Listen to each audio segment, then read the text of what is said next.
bien là sur la plage? Tu es bien installée? Si on réfléchit à la mémoire, on va retenir surtout le côté émotionnel des choses. Donc si le contexte émotionnel est favorable, l'enfant va garder ce contexte émotionnel dans sa tête et pas se rappeler du geste. Ça agit vraiment en fait. Et je pense que les gens qui disent que ça agit pas, c'est que que ça sert à rien ou quoi que ça. Je pense que c'est parce qu'ils n'ont jamais essayé. Bien que l'hypnose soit de mieux en mieux comprise, que ses effets antalgiques soient aujourd'hui validés, le mot hypnose fait peur et fascine à la fois. L'individu possède à l'intérieur de son cerveau différentes régions qui peuvent aider à diminuer la perception d'un stimulus. On entend souvent « la douleur, c'est dans la tête ». Raccourci, déni, mais les scientifiques nous apprennent que c'est bien dans la tête que la douleur s'interprète.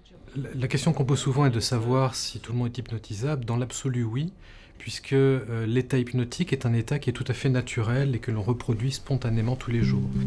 Pratiquée quotidiennement par un personnel formé, infirmiers, médecins, psychologues, l'hypnose pénètre peu à peu dans différents services pour soulager les douleurs. Le champ d'application de l'hypnose est immense et prometteur.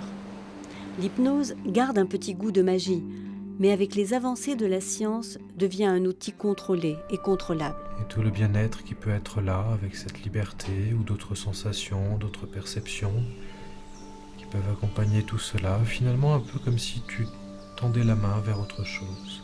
Il s'agit d'un apprentissage, à utiliser la puissance de son imaginaire, pour réguler ses émotions, ses modes de perception. Une fois les mécanismes acquis, ils sont réutilisables. Ils ouvrent des possibles.